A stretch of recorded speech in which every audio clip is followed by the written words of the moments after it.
Hey there, welcome back to Generation S. It is a podcast about growing up in the 90s and the early 2000s. I'm Dan Kemp, and you may be wondering once again, Dan, why are you starting the show off with a dry open?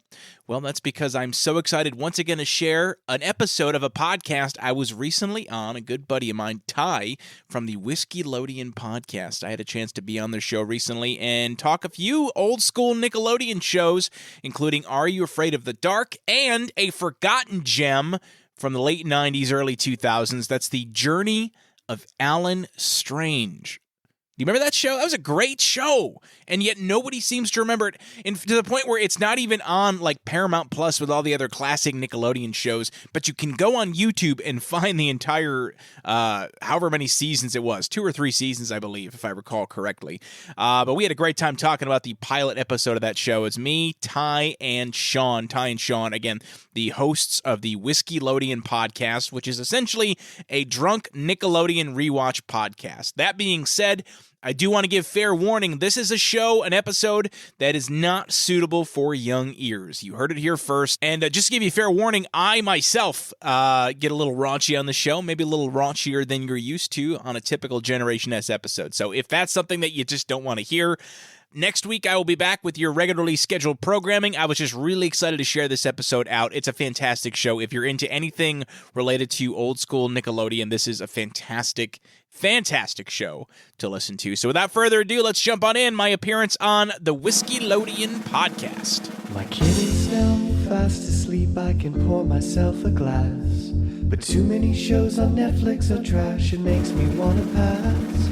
I can't figure out what to watch. What am I supposed to do? Let's get drunk and rewatch cartoons when we were little dudes. Do do do do do do. Whiskeylodeon.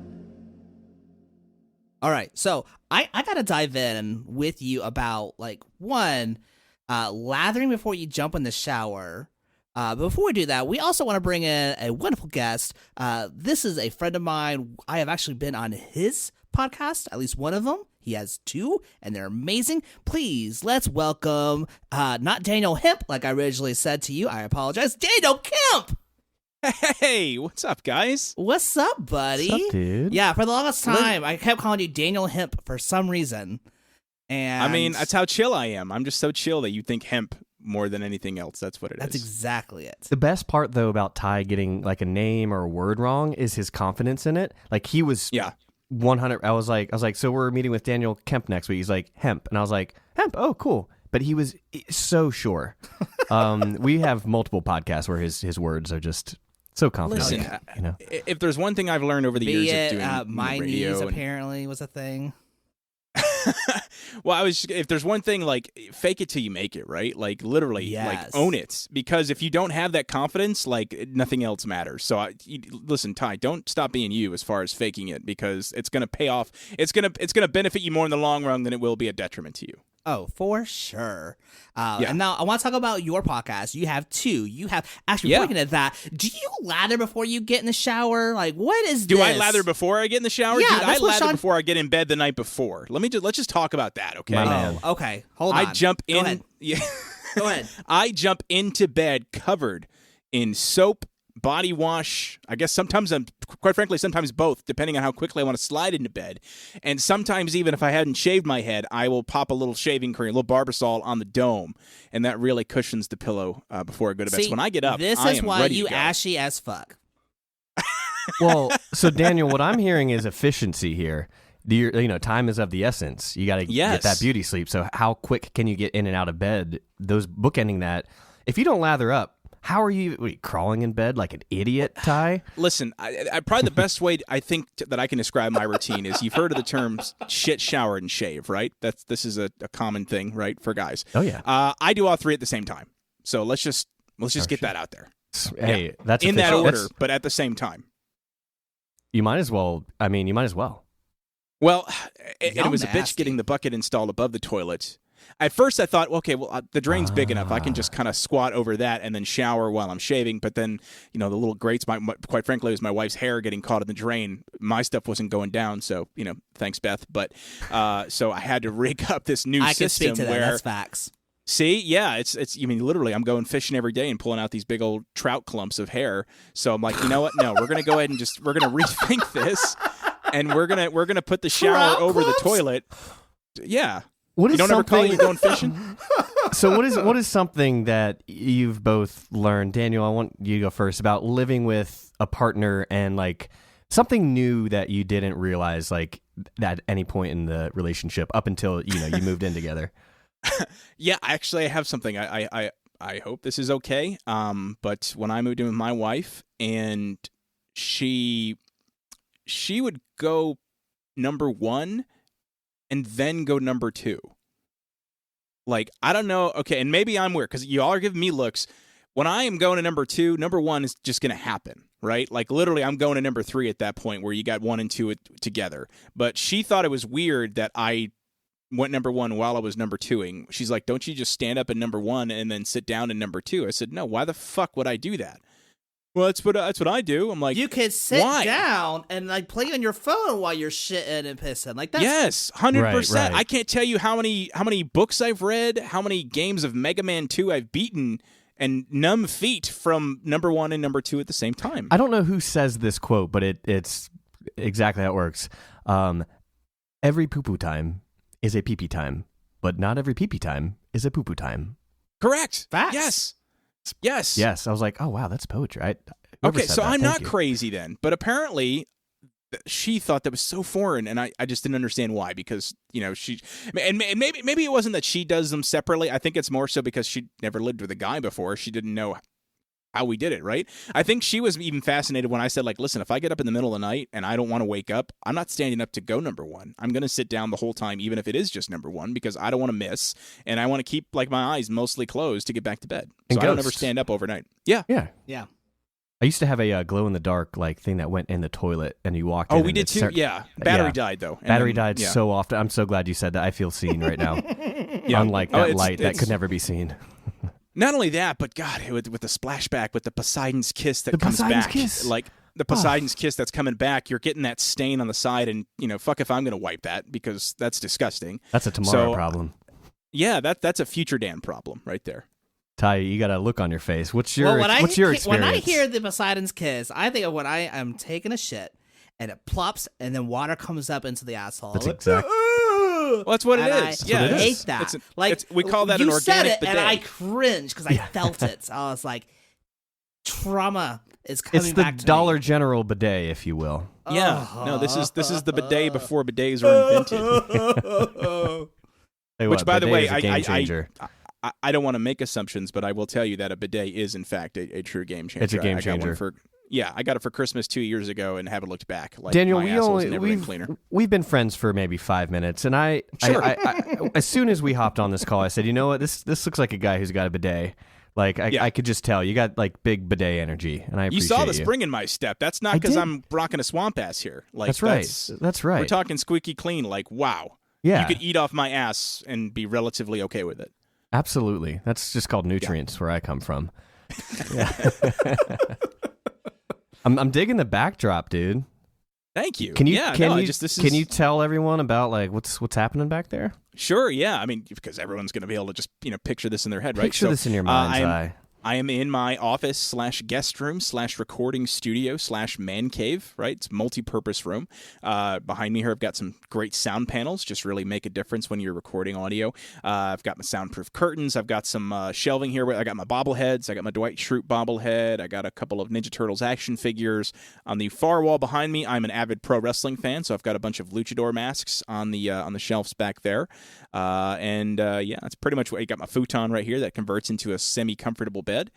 And it's off screen. You can't see it. I've got my big screen TV with all my gaming systems. So this is just this is my this is where I spend most of the day, I would say, and most evenings too if I have to record podcasts or anything like that, because I do a lot of freelance podcast production. So this is like my home base. That's what's up. Now, Sean, you had asked Daniel about like what he learned having a partner, and I want to answer that as well because this just happened. And my wife, who has been on the show and was lovely and fantastic, will always tout about how she's smarter than I am. And she's right. what I didn't take into consideration is that I could take what advice she would give to my son and then be like, why can't you just say that to yourself? And the amount of anger of having her verbiage used against her in a way that made sense, that was new to me. That was absolutely new to me. Because as she's sitting there, because like I'll get into a Teddy report, but just like he's getting to this point where it's like if things don't go his way, like we was playing Pokemon Go and he doesn't catch the Pokemon we're raiding, or something happens, he's like, I'm a loser. And it's like, where the fuck did this come from? One, but then two, no, you're not. You just it's a missed opportunity. Fine, you can do it again. It's okay. But Jenny has dealt with depression and dealt with the whole issue of self-worth. So I'm like, what would you say to Teddy? And so she gives really great advice. I'm like, okay, can you take your own advice? And like the daggers she stabbed me with her eyes with, just like, the fuck you just say to me? I just took what you said and directed it to you. Why are you mad? She did not like that. So well, you know why that is? Why? Because in my mind, she's still proving herself right. It wasn't like I was now more right than she was. She was still right. No, but she knows what she needs to do. And so for her to hear that from a third party means that, A, it's very apparent that she needs to do that, and it's not just something she's thinking to herself, but she's also not proud of the fact that she has to think that and take her own advice because she's like, I don't like being in this situation, and so I feel like you saying that means that it's really that bad, and I'm really embarrassed. Damn. Well, baby, I'm sorry. Yeah. I've been there with my wife, so that's why I know that. I do appreciate the spectrum of differences in answers, though, with toilet time and communication time. Both are very important, Sean. Like I would say equally so. Yeah. They look like they're on the opposite ends of the spectrum, but they are related. It's a big Venn diagram. Well, it's a circle, right? You know, you got the one end of the circle, and it comes around. You know, you go from communication to potty discussions. I guess I don't know. It's right there. I mean, it's just on the other end of the circle that happens to connect it. I mean, that's how you know you're really connected with someone. If that's why they made wedding rings because you have the full circle. That's why. I mean, y'all probably didn't know that, but there it is. There it is. Well, Sean, I see you're drinking a delicious cocktail. I have one right here. We got to talk about it. It's so creamy. It is so creamy. So we have made a rendition of the Boilermaker, which apparently is a thing where it is basically a beer whiskey cocktail. So the first episode we're going to be covering is Dead Man's Float from Are You Afraid of the Dark, Season 5, Episode 1. And I have created my own Dead Man's Float with a Japanese-style rice lager, thank you, Divine Barrel, with a shot of whiskey, some orange bitters, and some vanilla ice cream. This particular one's vegan. You're welcome, Sean. And basically just made a beer float, and it is delish. Yeah. It's quite good. I think a lot of people don't appreciate how good beer can go with like sweet things, right? Because you don't necessarily right off the bat think of beer as being something that you could make like sweet, like complement something sweet, but you just think about it, it's really just fermented bread, right? And bread you can pretty much pair with anything, and so bread can be a sandwich, it could be pancakes, it could be muffins, it could be cupcakes, it could be croutons. Beer is the grits of alcohol. Oh. Wow. Now I want a buffet situation. Not like Golden Corral, but maybe like Golden Corral with some grits. Yeah. With different style of grits. Absolutely. Yeah. Okay, so let me ask you. You guys are both, I mean, now currently living in the South. I live in the South now, but I grew up in the North. When I say, okay, how do you take your grits? Is it safe to assume salt, pepper, maybe some cheese? Butter, sure, butter, but shrimp. Savory things. Yeah, right. Savory. Yeah. I've always seen it with savory, but like I grew up and it was the opposite. It was all butter, honey, sugar, maybe a little brown sugar. It was like we ate it like cream of wheat up there. So for that, like I see it with oatmeal. Yeah, that was oatmeal for us. Yeah, we would do sweet stuff with oatmeal, savory with grits. But honestly, you can swap them. I've done savory oatmeal, so I imagine grits can be sweet. I've never done that before. The most I've done with savory oatmeal is like I put peanut butter in it, but I feel like that's still tied to sweet, and I don't know. It depends if you're adding chocolate or if you're adding sesame oil. Oh, that's nice too. I should try that. But that's the point of beer, right? Beer is something you don't realize can pair very well with sweet and savory things because it really is just fizzy bread. And the nice part about this beer is it's kind of like a light, crispy situation. So you're not getting notes of a whole lot of anything other than just like you want like a straightforward, like crispy light lager. This is a good one.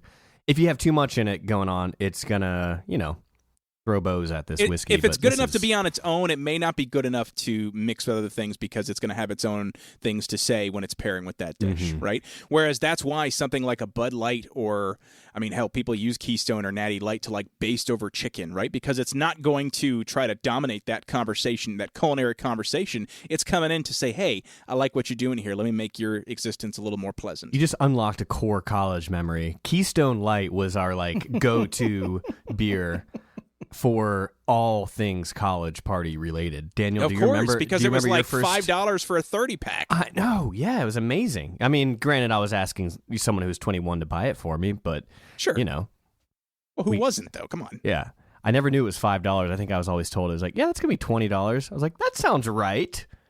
Thank you. Well, yeah, they got to take their cut. A man. little Come upcharge. on. That's right. Yeah, and Ty still gets beer for me.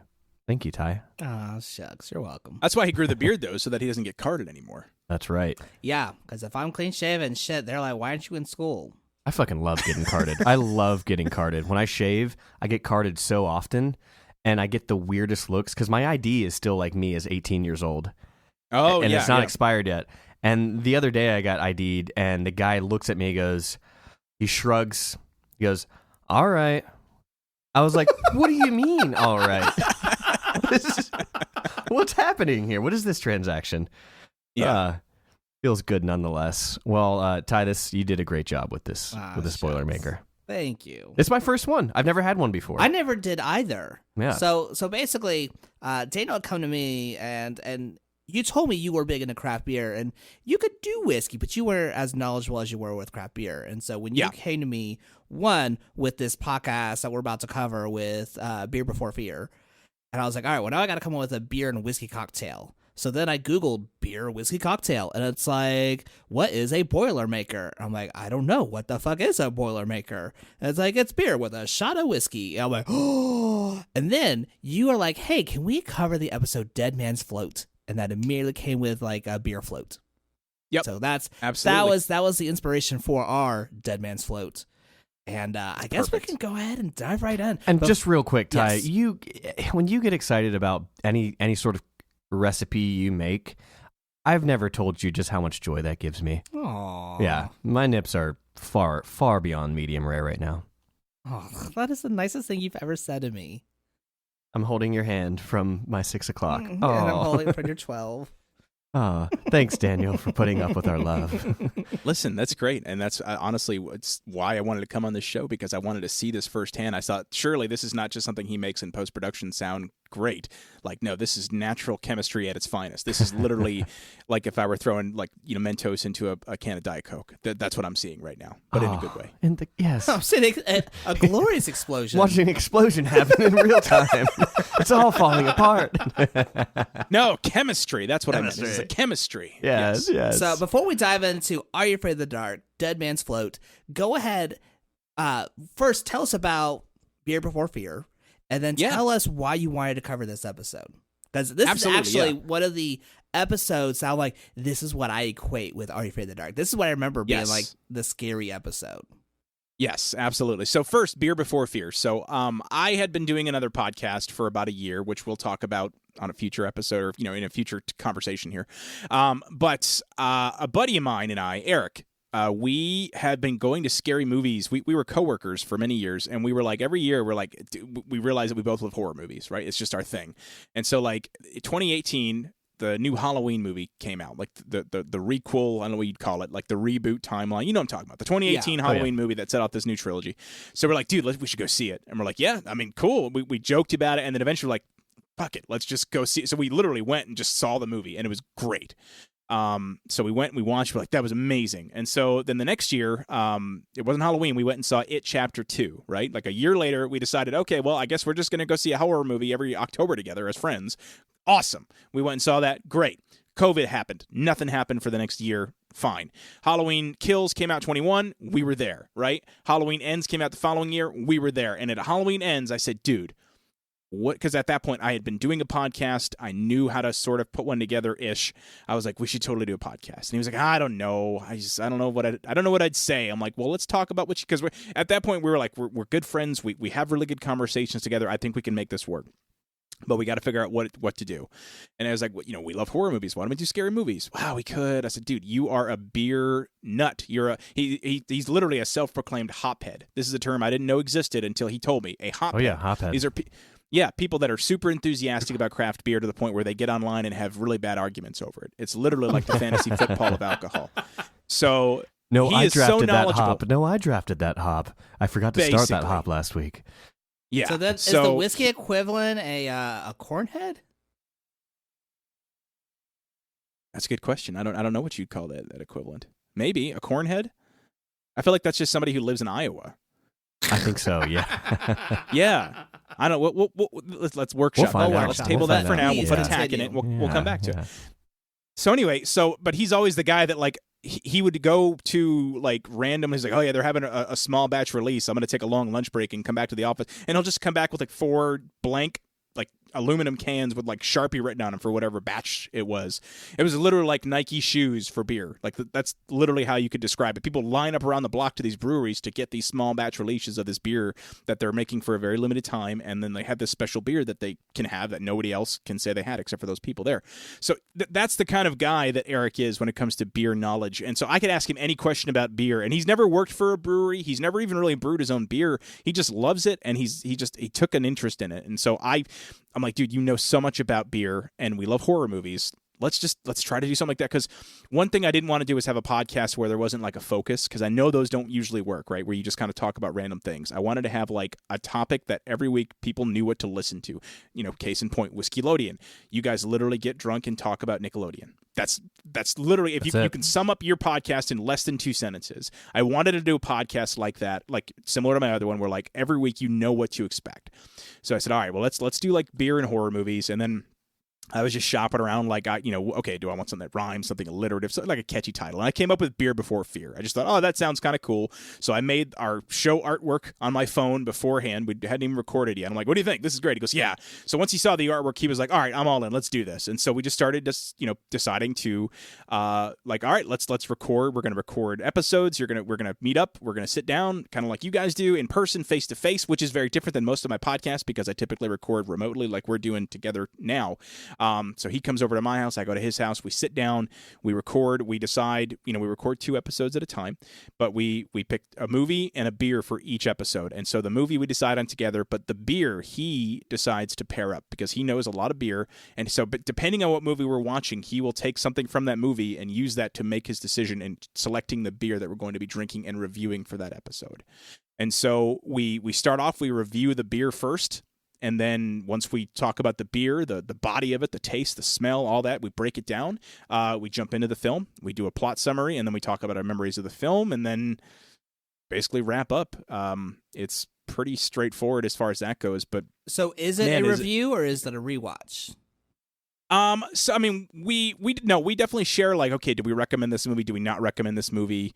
So I mean, it's technically a rewatch because we're watching them again, but then we're also sharing our thoughts on it and whether or not if we think the movie's good. And same thing for the beer, quite frankly. For the most part, the beer we drink is really good. There was one in particular on our Child's Play episode that we kind of rip a new asshole, and I felt really bad because actually I know the brewery, they're great guys, and just this beer sucked, and I felt so bad saying it sucked, but I didn't want to lie either. And we're like, maybe it was a bad batch. I'm like, yeah, and they do make fantastic beer. So and I think in the future, actually, yeah, our next episode of recording, we're getting another beer from that brewery, and I have the utmost confidence it will deliver because they make good stuff. It is so cool how you guys can take 2 seemingly different like art forms, like beer at film, yeah, and find a way to marry those together. I love I love that about like if you just use the word art in general as an overarching kind of umbrella. Yeah. Like it's so cool how you can do that, and I bet you guys have found some interesting comparisons on your episodes. Oh, we have. And so, like I said, sometimes it'll be, well, this beer was brewed in the city that this movie was made in, so that's kind of the tie there. Or, for example, going back to the Child's Play episode, he said this one we're gonna do. The beer is called Rainbow Smiggles, and I said, what the fuck is that? So he showed me the can. It was based off the artwork on the can. It was basically these kids holding up like trick cereal and like puking it into a vat to make the beer, and I'm like, because that's kind of what it tasted like, to be honest. That's how it was made. Yeah, probably. Right, that's yeah. And so we're science. like, well, there's a scene in the first Child's Play where Andy's eating the good guy's cereal, so that was kind of his like jumping off point for that one. And so I love hearing his thought process on how he pairs them together. And honestly, what made me also think that there could be some traction with this is that a lot of the folks I know that like drink, if I go to breweries, like if I ask you guys to picture what somebody at a brewery looks like, you're probably going to get it right in the first 2 or 3. Like there's literally like a pretty common white guy perception with a beard and probably a hat and a sleeve tattoo, or at least a half sleeve, right? See, and there he is. I knew it. There it is. As I hold it up, yes. Sean is holding up his sleeve tattoo. But I feel like, and this is where I maybe make assumptions, but most of those guys, because I'm friends with a lot of them in my personal life, they like horror movies. Like they're literally talking about horror movies and like metal music, and like there's kind of a specific demographic which I'm very excited about, because unlike my other podcast, Generation S, which is kind of generally about growing up in the 90s, like there's a lot of ground you can cover there, but it also can turn some people off. Whereas something like this, where like I know I can picture my demographic in my head as I'm doing the episode, I think that's going to help us in the long run, because there is such a deep connection between alcohol and horror movies. Like I just feel like for the most part they go hand in hand pretty well together, and you understand why, because like it's a lot easier to get scared of something when you're catching a buzz at the same time. And I don't know about you, but when you guys see movies now, speaking of like alcohol and horror movies, this could be the alcoholism talking, but I love sneaking in alcohol to a movie theater in my 30s. Yes. You gave me shit when we went to go see Doctor Strange: The Multiverse of Madness. No, I gave you shit because the movie was bad. No, we didn't know. I brought in some mini bottles of whiskey because it was my friend Sean, it was our friend Daniel, and I'm sitting there bringing whiskey. I'm like, hey guys, let's enjoy a shot on the movie. And I was like, why are you bringing alcohol into a movie? So did your theater not sell alcohol? Because like my theater sell alcohol. They did sell alcohol. Oh, they did? You just wanted to be cheap. We 100%. 100%. I'm surprised I reacted that way. I must have been I must have not had my alcohol for breakfast. You must have been on like a righteousness cause. Yeah, yeah, absolutely. That feels right. Oh man, well that's exciting, Daniel. Where can we listen to your podcast? Absolutely. So Beer Before Fear, it's everywhere you can get your podcasts. I think our most downloads come from iTunes or Spotify, but you can get it on, I guess it used to be Google Podcasts. I think that's going away actually. Stitcher is gone now, but it was on Stitcher. Amazon, I know, is a big one. So I feel like most of your listeners are going to be listening on those three. But if not, I mean, it's everywhere you can find Whiskeylodeon, in fact, because we use the same podcast server host. And so basically wherever you guys have synced up, that's where you can find me as well. Just type in Beer Before Fear. You'll see the artwork is basically a skull-shaped beer stein filled with beer, and you got a bunch of VHS tapes leaning up against it with horror movie titles. Oh, man. I love it. I love it. Thank you. That's so exciting. Good. And we're recording in spooky season as we talk about this. So best time of the year. What a better time to talk about, I don't know, Ty, a little Are You Afraid of the Dark? For sure. Now, why did you want to pick this episode? Absolutely. Because it's the best episode they ever made for the show. I think hands down. So it was not the first episode I ever saw, by the way, of Are You Afraid of the Dark? It was, in fact, probably one that I saw later on in its life cycle. But to me, it is still by far the scariest episode they ever did. Hands down. And it is one that, to this day, was the only one to scare me once the show was over. Like, I didn't want to go in a swimming pool for months after watching this episode. And we'll get into the plot and all that as far as, why. But it is the absolute best episode of Are You Afraid of the Dark ever made. This is the episode that I remember the most. Yeah, same. Like, however many... I think most people do. Yeah. Ty is very good about organizing these episodes, and he sent me a text, a few weeks ago. He's like, "We're doing Dead Man's Float." I was like, "I know exactly which episode you're talking about," and I am. It's the one that was terrified to always watch used in the this again. teasers too. Like they would always show it in all the teasers. Like you'd see that big scary red skeleton guy in the pool. Like that's iconic and terrifying, and yeah, it's the best for sure. Now we got some fun facts we want to share because this was created by DJ McHale, and one of the things that we had talked about last time we covered, actually in our pilot episode. So here's a flashback. DJ McHale would actually travel during the off season and find locations that he loved, and then he would write stories around that. So like the school that this is based off of was used in another episode. So also some of the characters that we see were also used in several episodes as well. So he was just very much, hey, I like this spot. I'm going to come back here and let's do it. Well, and I love that he does that too, because like in general, I feel like Are You Afraid of the Dark is so, I mean, because it's using classic scary movies, but kind of modernizing these tales for younger audiences. It almost gave me like an X-Files vibe, right? Because it as far as like it's Canadian first off, just like X-Files is, but it has that kind of classic. I don't know, like just eerie vibes, and it's cliched stories, but sometimes with a twist, and it's just so well done. So I didn't mean to interrupt you there. I just had to say that because it's I love it. All right, so there's no such thing as interrupting on this. We're this is an open three-way, if you will. Yes, there it is. Fair. And I was expecting Sean to say something again. So Frank actually, we go at the beginning of the episode. We find out that Frank has left, and now they're trying to find someone new for the Midnight Society. And it turns out the reason why Frank left the show was because the actor Jason Alisharan went to college and couldn't be in it anymore. He just aged out. Yo, the way they talked about this, they're like, "Well, we've lost a friend." Like it wasn't very. Did he die? Jesus, that's exactly. And I was like, it's on brand for the show. Maybe not. They made it sound like he moved with his family. Like they were like, yeah, he. They moved clarified. away. They clarified. But the very first thing I remember, I was like, oh, he's dead. Oh, he's gone. Oh, he's alive and gone. Yeah, it was a roller coaster in 4 seconds. Oh, absolutely. Because we went from like, oh, he's gone, to oh, he just moved, to oh, we hate Stig. Why do we hate Stig? Because he's a creep. What? But he tells like the best story, and then he doesn't even get it. Oh, it's a journey. It is a journey. Also, the school, the episode that this was featured in was The Tale of the Midnight Ride. I don't remember what happened in Isn't that like episode. the first episode? No, that's the episode would have been Tale of the Death Cab or something like that. Okay. Death Cab for Cutie? The tale of Yes. Ben Gibbert going exactly on tour.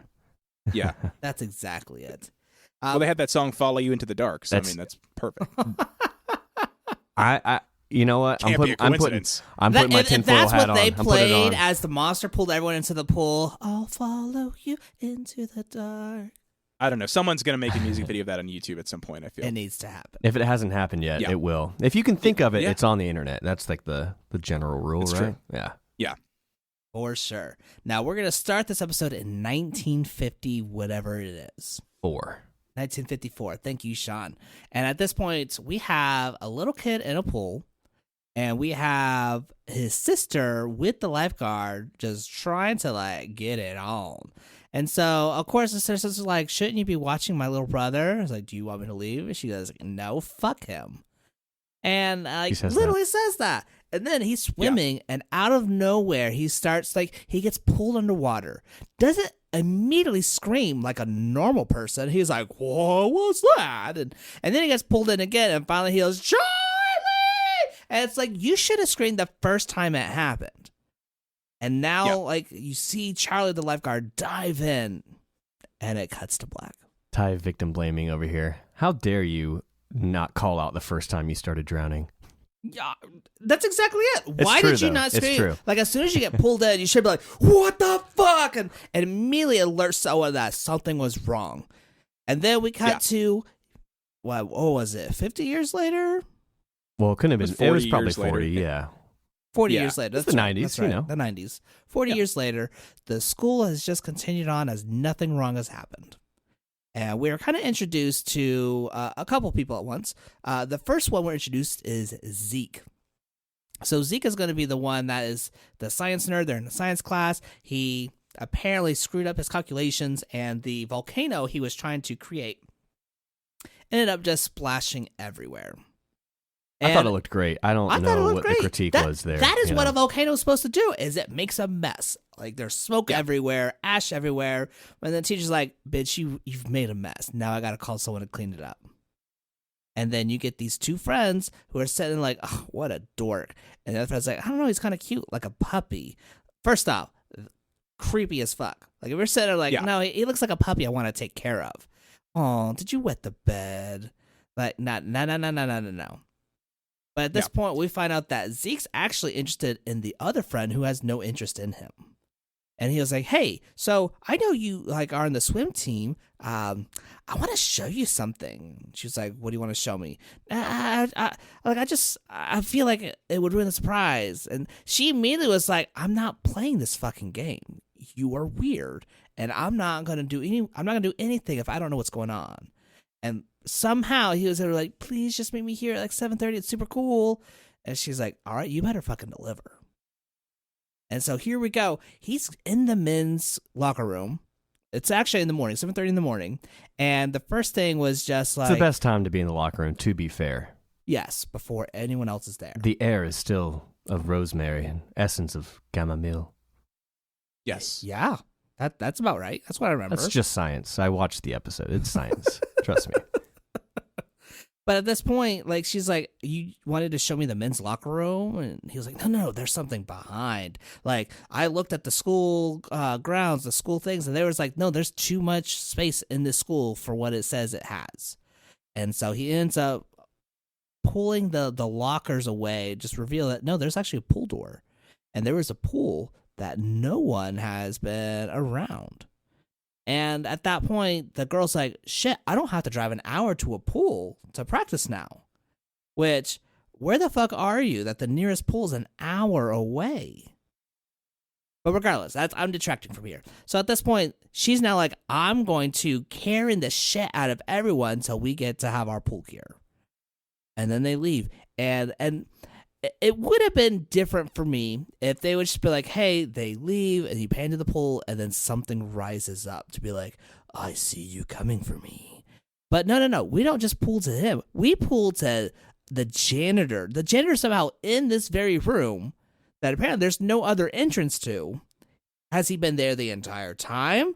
Like, I don't know what the fuck happened. But here is this janitor just sitting there and you see him and he looks at the pool and he sees the rise. And he's like, And now the pool's open. Daniel, do you remember the first time you saw this scene? I do. Or maybe even rewatching it? Well, I mean, I've rewatched it multiple times, so this is one that, like, I know. I can pretty much quote line and verse. But I remember the first time I saw it, it was on Snick, and they were hyping up this season 5 premiere of Are You Afraid of the Dark? It was probably the first episode I'd ever watched that had came out when it came out. I think before that it was all reruns for me, at least. And so this was like the first one. So it was like, all right, brand new episode. No one has seen this yet. Super pumped. My only thought there from what you've talked about so far, Ty, in terms of the plot is, God, and I'm just thinking about this now. I didn't think about this back then. Was holy fuck, that water's got to smell terrible if it's 40 years old. Oh, absolutely. That is such a good point. Terrible. Yes, nasty, stagnant-ass water that no one has touched in 40 years. No wonder it smells like eggs. Yes, fucking terrible. Anyway, so unless Charlie's been cleaning the pool this whole time because that's what he does, fuck, that's got to be nasty. No, they've had a tarp the entire time. Go ahead. The scariest part about this episode was that he still worked there. Yeah. He stayed in the one place the whole time. That poor guy. Yeah, but he comes felt back guilty. And says that. There's guilt, there's trauma there for sure. But even though it was clearly the kid's fault for not warning him the first time he got pulled under, according to Ty. Stupid it wasn't drowning. his fault. Stupid drowning, stupid kid. If the kid didn't have such a hot fucking sister, this wouldn't even be an issue. How dare him be born after his hot sister and not make that choice? Born after his hot sister, doesn't scream and cry for help when shit goes wrong immediately. Like, this kid. I got two things to say. Kids, if you're drowning, don't be an idiot. Say some things. Kids, if you're listening to this, Ty, fuck off, right? Get out Why of this. why telling me to fuck off? Like, I thought you were fuck going to say it off. with me. We've been in sync. Yes, if you're listening to this and you are a kid, fuck all the way off. You do not belong here. I guess I'm not telling my 7-year-old that my that his dad's on a cool podcast, and that's fine. Yeah, that's fine. If you're 7 years old, sorry, you can fuck all the way off and wait till you're at least, 12? I don't know. Yeah, Daniel, I love you, my friend. If your kids are trying to listen to this episode, they can fuck all the way off. That's fair. So we now get to the point where we have the school team, the swim team is now meeting at this pool. And just whenever this monster appears, it smells like rotten eggs. And no one thinks like, did no one clean this water? Has this water not been like refurbished? Do you refurbish water? What do you do when you take the water out and replenish it? You get rid of it and you get new stuff. You refill it. Yeah. Refill it. There's the word. Much like Ty, we told children to fuck off. You tell that old water to fuck all the way off. Yes, that's that right. water need to fuck all the way off. And so people are like, is there something wrong with the pipes? But we Although technically, if they got rid of the water, where does the ghost go? That he we just don't pops know back about up. yet. Remember, Residue. He's a residue ghost. He apparently, That's right. The pool is built on his grave, so he's mad. So Just why is his, it mind called you. Dead Man's Float? just Like this his. made me think this was a pirate, but no, this is just a random dead guy who's like, you built a pool on top of me.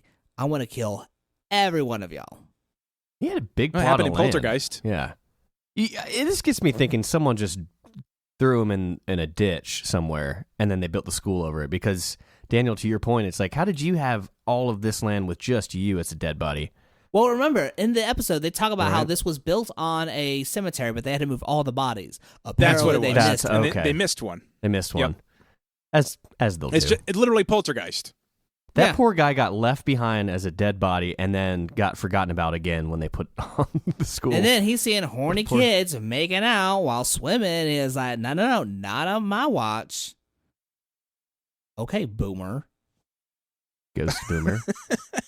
I don't know who died. They don't go into that. They don't go into like, who the fuck is this person? They're just like, no, you gotta go because we want to make out on the pool.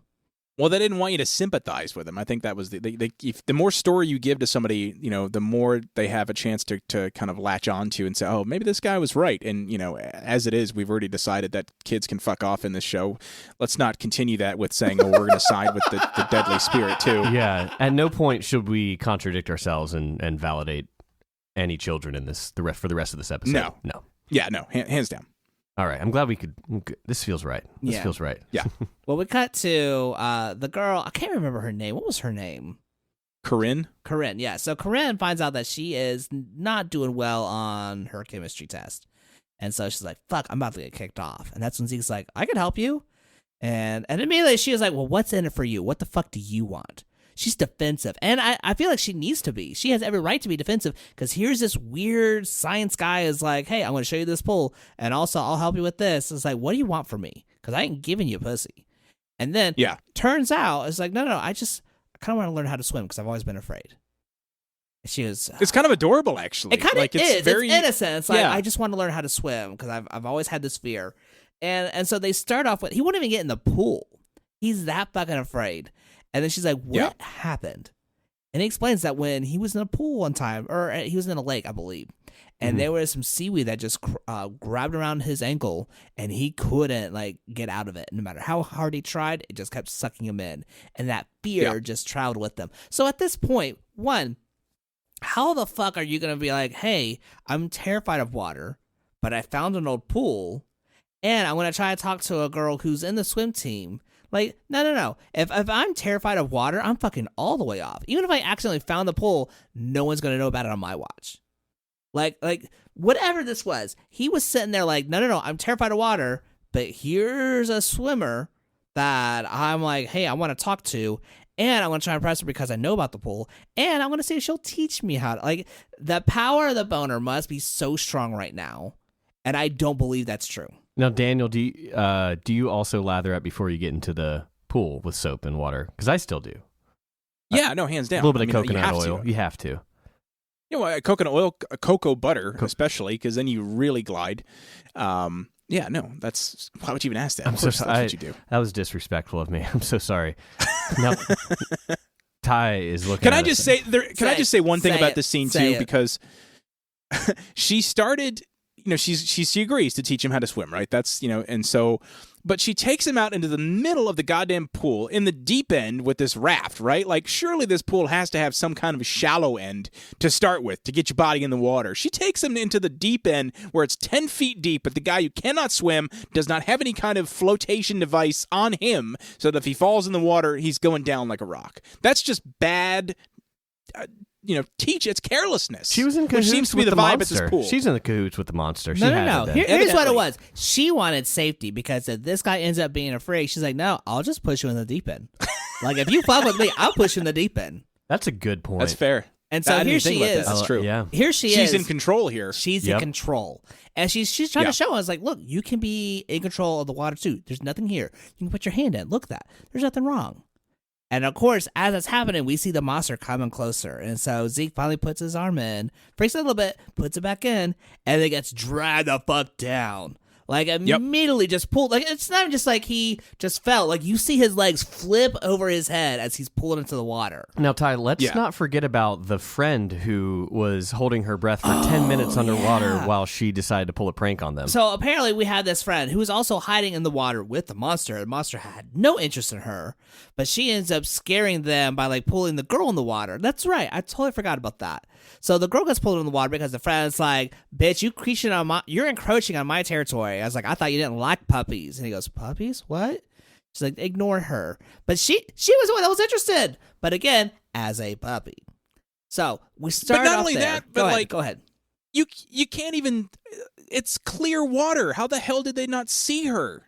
Yeah, I have no idea. Like, It's not like a lake. It's not like a lake. It was clear. She either snuck in while they were already there, or had been in the water the entire time. Like, if she either sneaks in and they don't see her come in, and she's able to get under the water, they don't see her get in the water, they don't hear a splash or nothing. Like, they deserve to die. Like, that's my thing. It's like, if you don't see that the pool has a red bathing suit in the middle of the fucking pool, or you don't see someone actually walking into the pool, you don't hear any splash, splash, splash as she goes and dives underneath you, fuck you. That's really what I had to say. This girl proved, like, no, this is why the ghost could kill, what was it, 5 people total?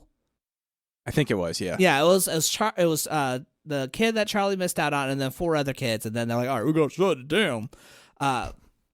So finally, Zeke gets pulled in. And so she's like, what the fuck? And so she's able to dive out, grab him, put him back in, and like, something's there. Something, like, grabbed me, and she goes, there's nothing in here. And he has to concede, because he's like, yeah, I don't see anything in here, but I know something pulled me. And so at this point, every time this happens, they've smelt something awful. And so by the time they're trying to get out, we have the janitor finally pop up. And he goes, y'all need to, like, fuck all the way off. And he tells us, like, look, I've been here since I was a teenager because a kid died on my watch. And every time I try to say something, no one listened until 4 more people died. So that's when we start getting the back history of why the pool was finally shut down.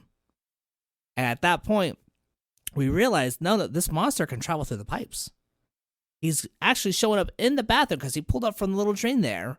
And so at this point, the janitor's in shock. He's sitting there frozen still, and they leave his ass. Monster doesn't do shit with him. We're just going to leave this old man laying here. And the monster doesn't do shit to him. They finally go back in. They grab some, I say science supplies. No, they grab some, like, chemicals. Because originally they were like, hey, we want to grab some chemicals first so we can see. Because if it's acid, then this methanol orange should be enough to pull it out. Now, there was actually something very interesting pulled up. Let me see if I can find it. So here's the thing. If it's smelling like eggs, the only thing that comes close to smelling like that is sulfuric acid, H2SO4. And so they would need something stronger, like they would need a stronger base than methanol orange to dilute the pH of the being down to, what was it, 7, which is supposed to be the pure water pH. So they have this that, well, actually, no, this is wrong because it smells like sulfuric acid. They're not using the methanol orange to dilute. No, that's just to bring the color. They use the that's base just to be destroy the color. them. You're right. So they use something else as far as storing it. So no, this fact that someone posted is full of shit. This is inaccuracy at its finest. Not on the internet. What? How could you dare believe this be a possibility? I don't understand. Well, it smells like shit, so you throw some chemicals at it and turns it red, and then a monster appears. Guys, that is science 101. Yeah, and at this point, like, you have the girl, what was her name again? Corinne diving in to grab the chemicals because, of course, Zeke's like, no, your hands are wet, you'll burn yourself. Throws the whole thing into the pool. And so now she's got diving at the pool, and he looks over, and this was one of the creepiest shit I've seen, is you see the red ooze, like, it almost looks like blood just dipping into the pool. And like, oh shit, the monster's coming in. Didn't touch the janitor at all. Didn't care about the janitor. He was like, no, I've already scarred you, I'm good. But he's now trying to go for the girl. And then at this point, they're trying to, like, get away. Zeke's like, no, fuck. And he jumps in, and he can't swim for shit. So now the monster's like, all right, well, then I'll go for you. And then the janitor somehow snaps out of his shock, was able to pull them out. And then the girl puts on gloves, tosses the chemicals, and the bitch is gone. The bitch just melts. Like, it wasn't an explosion like he described it. Like, hey, like, you put this chemical with water, it's going to explode. No. He just melts. I don't like to say this often, like whether something holds up or not, because I think it's mostly irrelevant. But my goodness, the costume design and the special effects makeup on this monster was incredible. Oh, absolutely. Yeah, I think that's one thing that Are You Afraid of the Dark, for the most part, not only in this episode, but I feel like other episodes, they never really skimped on special effects. I feel like for a kid's show on that budget, their special effects were pretty top-notch. And and there's one other episode, I don't know if we want to mention it here if we're going to do a future discussion on it, but it was called Tale of the Night Shift with the vampire. Some of the best special effects, hands down. Ooh, I don't remember that. We need to watch it. In the hospital with the vampire? Oh, dude, it's my second favorite episode. Yeah, every time I rewatch Are You Afraid of the Dark, I still just get chills with how well done it is. I mean, this guy, like, I see where Vecna from Stranger Things came from. That's this guy. That's my gosh, you're right. Yeah, like when I saw this, I was like, Vecna. This came from this guy. Do you know? You know what it reminded me of more so even was is Jason Voorhees in Friday the 13th Part 7, The New Blood, where he comes out of the lake and he's got the chains and the tattered, rotting flesh hanging off of him. Like, that is, I mean, he reminded me of like Jason Voorhees, because Jason Voorhees would come out of the lake, he would pull people down in the lake. So and at that point, Jason was to me the scariest thing ever to exist on the screen, right? So like when I see this and I'm thinking it reminds me of Jason, that just makes it even more scary to me. Absolutely. Yeah, terrifying. Some of the best special effects in the show. I mean, this is probably disgusting. the first time that the intro was not as scary as the actual episode. Yeah, because we've talked about how the intro is usually greater than the sum of its parts sometimes, as far as scariness goes. That intro is hands down. We'll always, if I listen to that at nighttime in October, I'm going to pee the pants and the bed. Yeah. But I will be wearing soap on my body while I do that. So yeah. And that's another reason why you do that, is so that you're instantly clean. Yeah. I feel seen again. I feel seen. Yeah. As well you should. As well you should. Well, I fucking love this episode. This is one of those Great episodes, episode. like, when I think of Are You Afraid of the Dark, this is the main episode that comes to mind. So when you This said is the that, reason this show is better than Goosebumps. Oh. Every day of the week. Every day of the week. And so when you had mentioned this episode, Dead Man's Flow, I didn't initially remember it from the title, but then I watched and I was like, oh, fuck, I remember this. Yeah. It's the best. You can't top this episode. I don't care. There's not been a single other episode of this show that has been better than this in terms of pure terror. Facts. There's been better episodes for humor and cool fantasy, because they have, like, that was the thing. It wasn't always just pure horror. This was about as pure horror as you can get, but they had episodes about fantasy and just weird. Like, I remember the one, it was like the movie theater where, like, Count Orlok comes out of the movie screen, and that was kind of scary, but it was also kind of cool and fantastical. You had sci-fi in there. You had comic books in there with the Ghastly Grinner. One of the ones I remember is when they go to prom, but they're taking this potion to make them look cute, but then they turn into, like, monsters at the end. Yeah. So, I mean, you had all these things, but this was like the most pure, at least, and again, it's its own genre, but this is almost like a slasher film put to screen for kids. Yeah. You know what I mean? Like, it's a ghost story / slasher movie. And then we end. So Stick has now finished the story. And this is the scariest story that has been told. And it has to be still a unanimous decision. And this girl's like, no, this guy's a fucking creep. She's the only one that said no. And so now he has to then they basically give him another chance. Like, all right, you can tell one more story, and if it works, you're in. But right now, you got to try again. So then they cover his head, and they send him out. And at this point, like, I feel bad for Stig because he's seen as this creep. Tells us really great story, but like, no, there's more to me. And they're like, well, we see that, but this bitch doesn't. So you got to try again. But the best part about that is, like, you get to come back and try again. Yeah. They gave it that option, so I appreciate that. And usually I feel they always, like, say yes to people. So this was the first one I remember in a long time where they were like, this nah, is the but only come on time back. a story did not get someone into the Midnight Society. Well, and it's funny because, again, you think about who he was replacing. He was replacing Frank, and in the very first episode, Frank is the one they're trying to get initiated, and he gets a yes pretty unanimously. So you're like, oh, okay, well, it's going to happen again. I will say, I thought it was kind of gross that Stig, like, reached into the pouch and, like, ate the powdered coffee creamer or whatever just to see what it was. And I guess he probably was just, like, I was living vicariously through him because I was always curious as to what that stuff was, too. But, like, the fact that he kind of did it is kind of gross and probably didn't help his case. While they were deciding. That one was less the case. I think what really hurt his case was when he was like, hey, this log's wet, so I'm going to take someone else's sweater and put it down. And the girl's like, fuck you, no, that's my sweater. He goes, the log's wet. They said that. They did say Yeah. that. That's fair.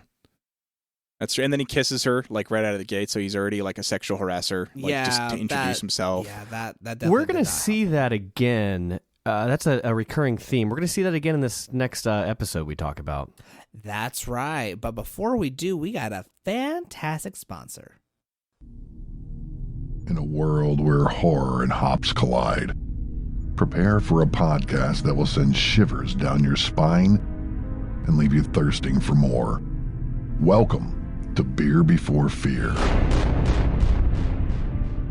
Join our hosts Dan and Eric as they embark on a journey through the darkest realms of terror, exploring bone-chilling tales, one brew at a time. Each episode, they'll introduce you to a carefully selected craft beer where the flavors intertwine with the terrors on screen.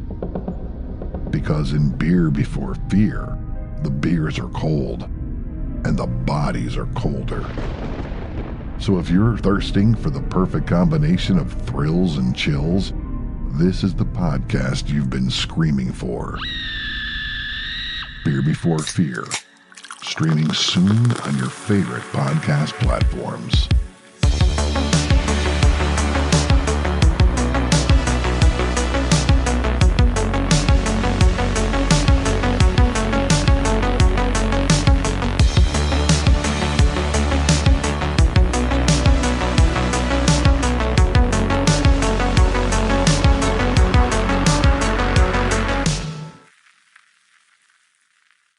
And now we're coming up to part 2. We have the journey of Alan Strange.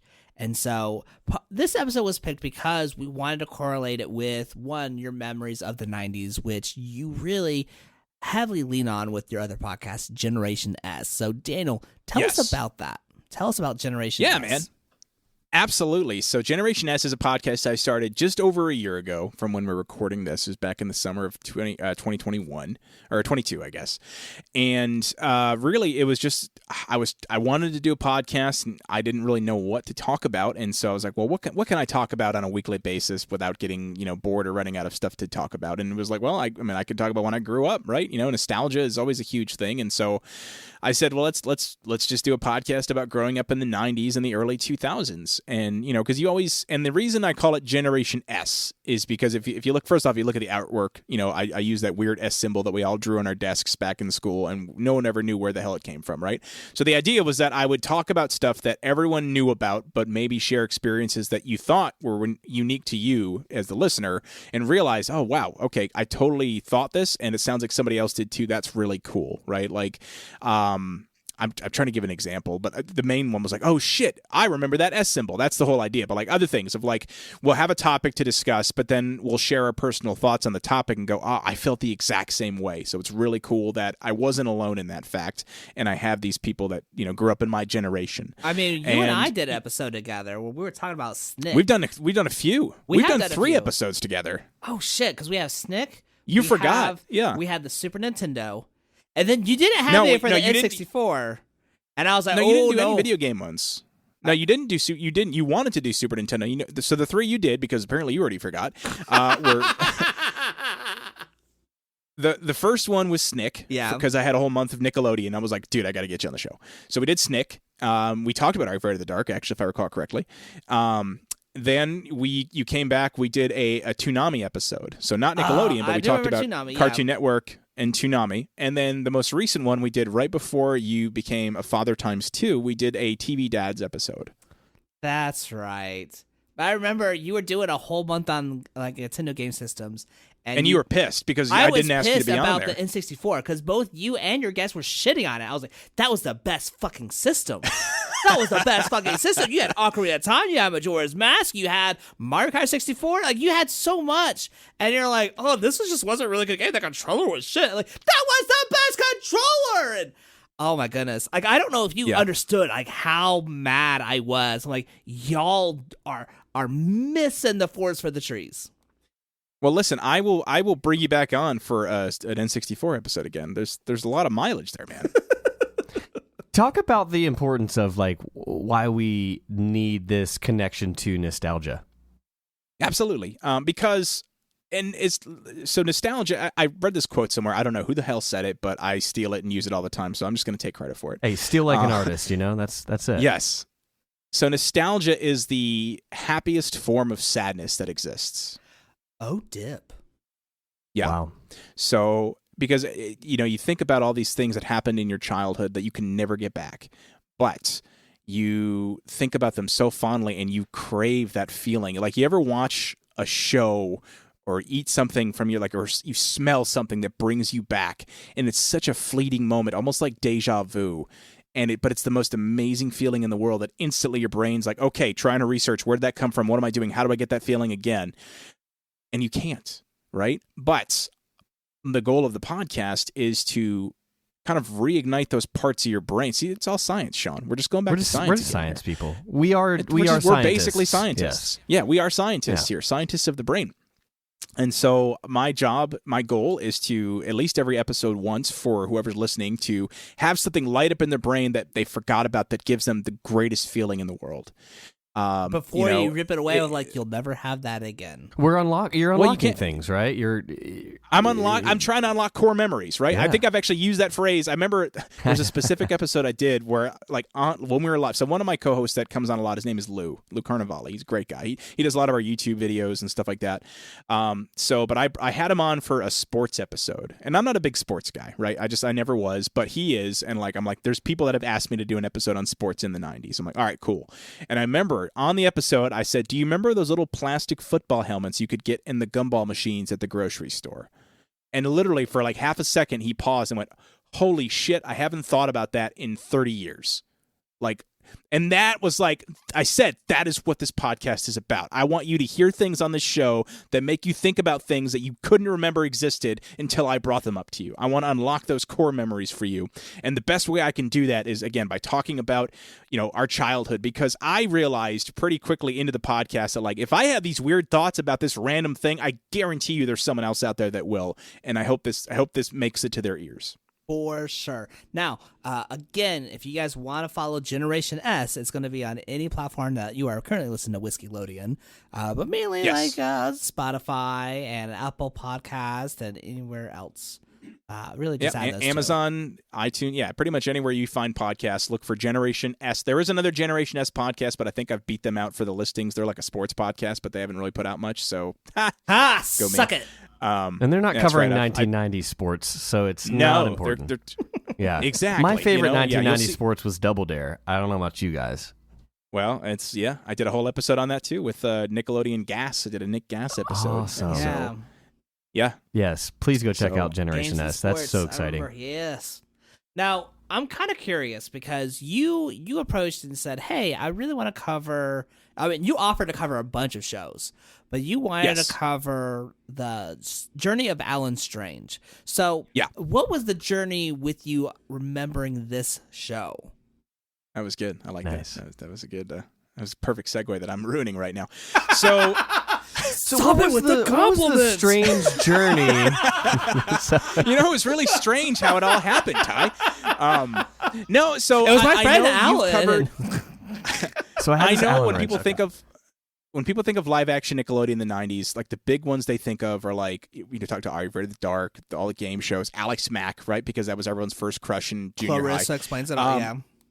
Yeah, but The Journey of Alan Strange was one that came out in the later part of the 90s. It was only 3 seasons, but it was one that I know you had, because I'd ask you, like, have you covered Alan Strange? You said, no, we have not. I said, perfect. Let's just talk about like the first episode of that, because it's one that people, you even before we started recording, were like, oh shit, I didn't realize this was Alan Strange. I had a totally different show in my head.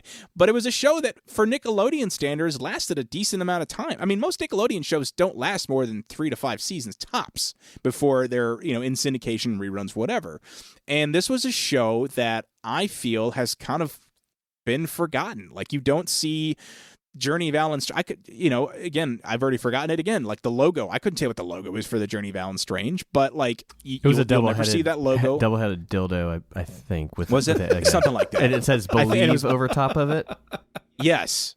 Yeah, and then it said something like, strange on the bottom. Like, exactly. Believe in the strange. Yeah. Believe in the so strange it was something on the like, and glow in the dark. I don't know. Anyway, the point is, you're not going to see that on a retro Nickelodeon t-shirt at Target like you're going to see a lot of these other shows. You'll see a Ren and Stimpy t-shirt. You'll see a Double Dare t-shirt, Legends of the Hidden Temple. You're not going to see Alan Strange. I feel like Nickelodeon has pretty much given the show the shaft. And after watching this first episode, honestly, I don't know why, because it was not, I thought it was going to be really bad.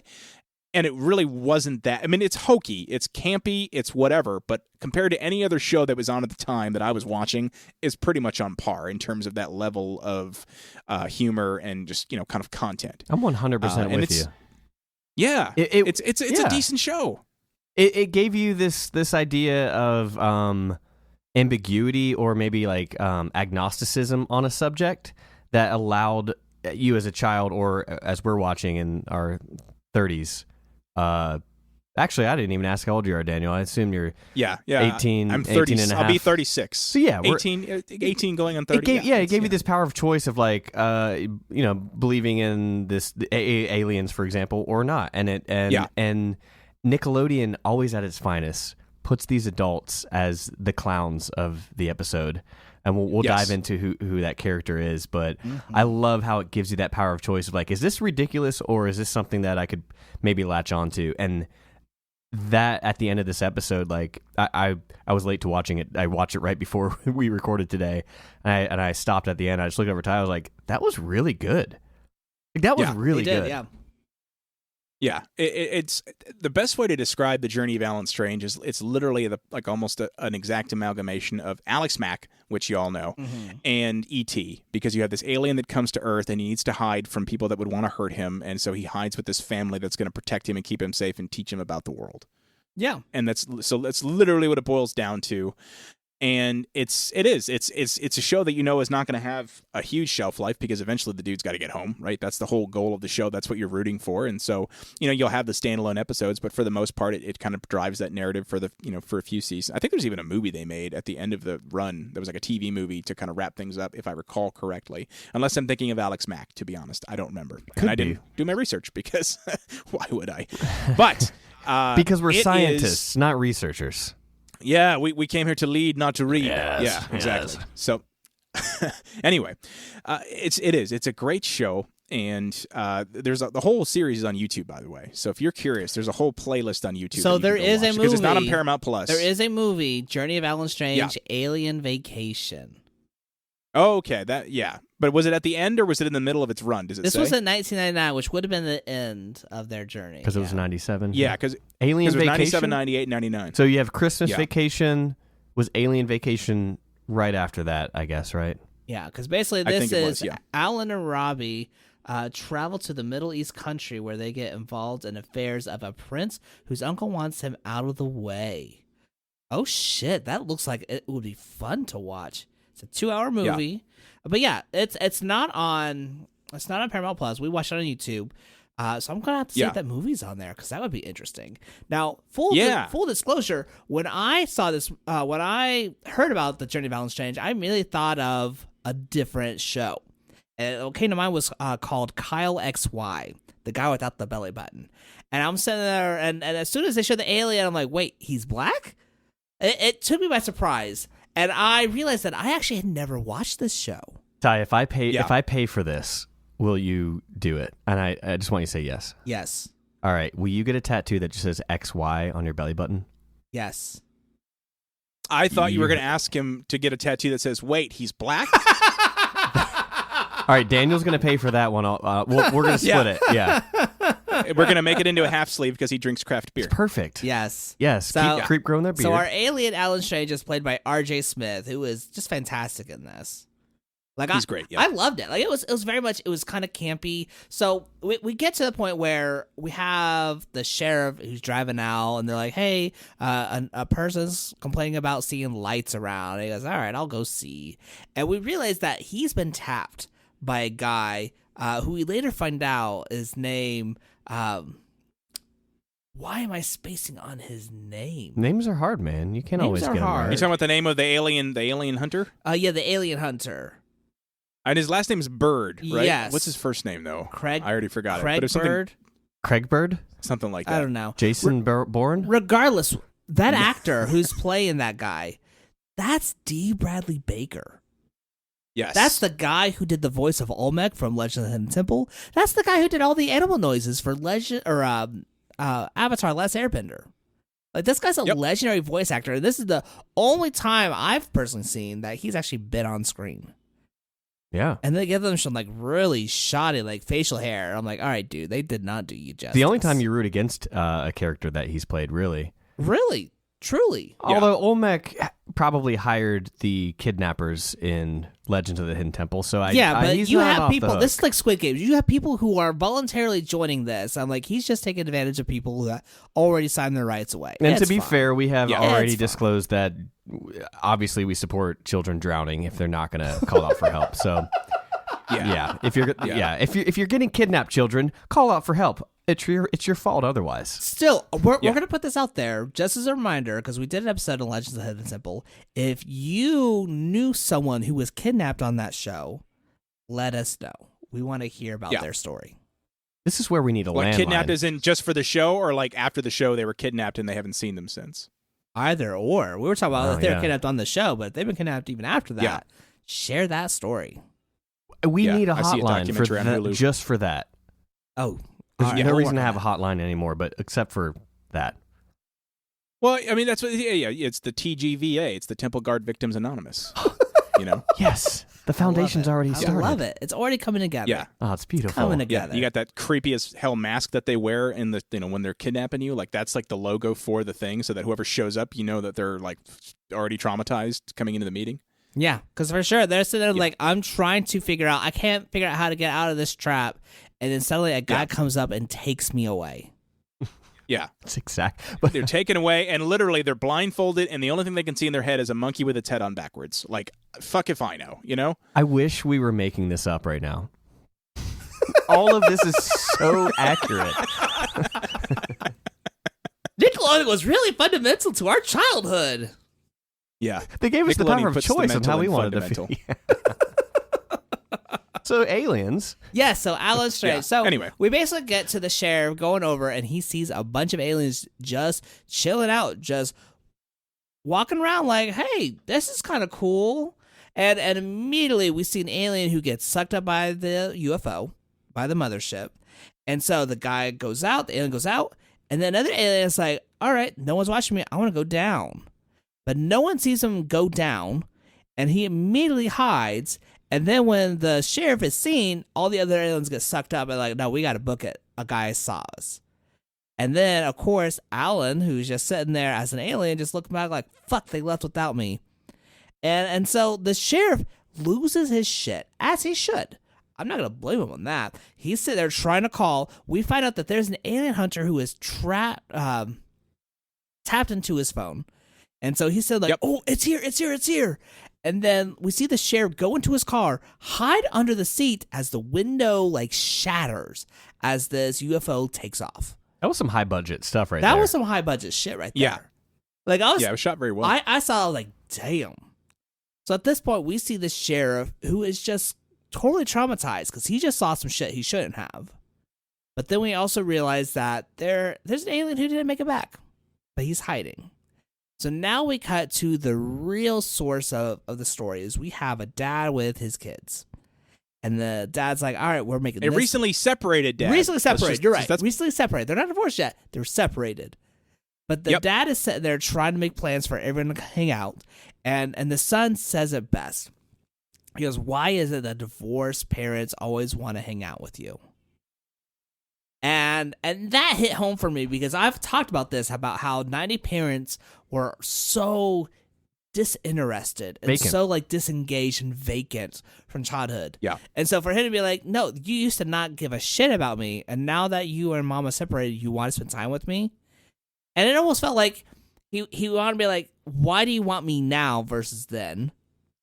But that's also me projecting. So Well, no, I think you're dead on. I mean, it was so subtle of a moment. That moment lasted us like one line on screen. but it spoke volumes. And then you kind of move on from it. But that is a little thread that you just kind of see grow and pays off at the end, I think. Yeah. And at that point, you had that. I was like, well, I got to work. So, Robbie, you got to watch your brother.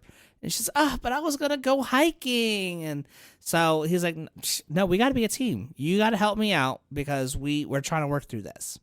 So at this point, this gave me some feels because at some points, like I imagine I'm like, all right, Teddy, I really need you to step up and like watch your sister so that I could just go to the bathroom or take care of something. And he's like, but I want to be left alone. And really, all this to just segue into our favorite report of the episode. The Teddy Report. For babies. So, I'm going to go ahead and just say this because my wife will listen. Teddy, if you're listening to this, first off, I love you too. Second off, fuck all the way off. You shouldn't be listening to this episode yet. Regardless, I love you. And so Teddy, I've already shared this. Daniel, I feel like I've shared this with you, but just as a reminder, this is the kid who just randomly, out of the blue, started saying, what the fuck? And we've just kind of worked our way to try to be like, no, we don't say that. Okay, so I could say, oh my goodness, but not what the fuck. Bitch, you're still saying it. So I'm literally on the phone with someone I'm training for work. And she's on the phone listening as my kid comes home early.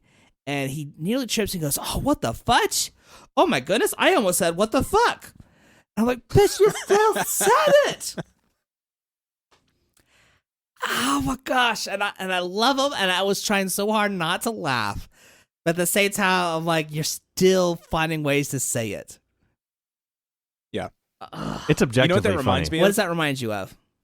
So if you go on YouTube and type in Porky Pig swearing, there's like an old blooper reel they made where he's hammering something and he hits his thumb and he goes, a son of a bit, a son of a bit, a son of a bit, a son of a gun. No, but it gets better. He goes, son of a gun. And he goes, you thought I was going to say son of a bitch, didn't you? Oh, that's amazing. That is absolutely fucking amazing and brilliant writing. Yeah. So it was like a blooper reel that they animated, basically. It wasn't supposed to be seen like by kids back then, but like they had made it, and so now you can find it on YouTube, and it's terrific. Oh. Nostalgia. My son does something similar, by the way, where like yesterday, he was saying something like "What the," and then we were watching TV, and he goes, "I said the F word in my head." Like, that's great. You know what? Just keep it there. Keep it there. It's fine. We don't need to talk about it. You just keep it there, okay, pal? And he's 8, by the way, because I know he's very close to your son's age. We try to be like, it's an adult word. So it's not like you can't say that word. It's like, no, it's an adult word. So you got to be a little bigger for that. Because it's very much, we don't want to stigmatize, like, oh, this guy said fuck. It's like, all right, first off, you just said it too. But second of all, it's not like it's a bad word. It's that you're just not old enough to use it yet. And that's kind of been the journey of trying to word. Yeah. But he's... Yeah, and I never flip out on my kids either, because I remember... Same. Because if you freak out, they have power. Yes. So I've never freaked out over bad words, but this so was Sean, if hilarious last Ziggy week, ever so swears, just don't lose your shit. Fuck yeah. Just don't lose it. Yeah. Yeah. Doesn't matter Fuck that yeah. a dog is talking, just don't lose your shit, because then he has power. So I have a 5-year-old, and last week we were having breakfast together, and he was just telling me a story. He's like, Dad, I woke up before my alarm went off for school, and I got really Didn't you pissed say off. he was 8? Why'd you say he was 5? That's my kid. I have 2 kids. No, I have an 8-year-old and a 5-year-old. Okay. So my 5-year-old, my younger one, said, I woke up before my alarm went off. I got really pissed on.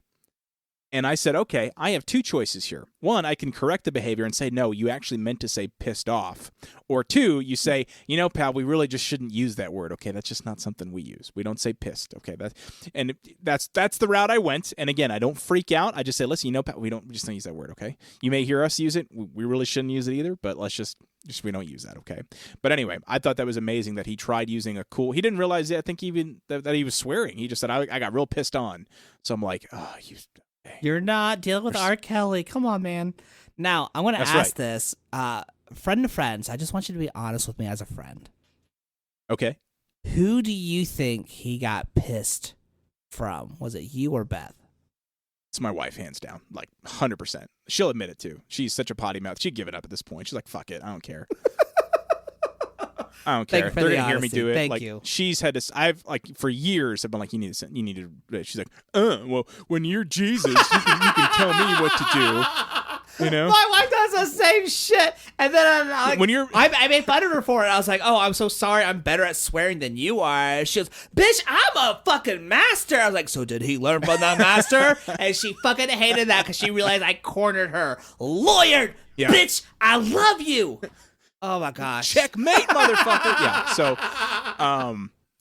So that's if I call her out for something that I'm like, you really shouldn't do that. She'll be like, well, when you're Jesus, you can tell me what to do, okay? Oh, she does that all the time. Glass houses and stones, bitches. I'm like, okay. I remember. So my anywhere. wife was telling me that there was a place in Charlotte that was a cat bar, a cat cafe. Oh, a cat cafe. Those are awesome. And so I was like, I mean, that sounds cool. I just don't know how we're gonna bring our cat there.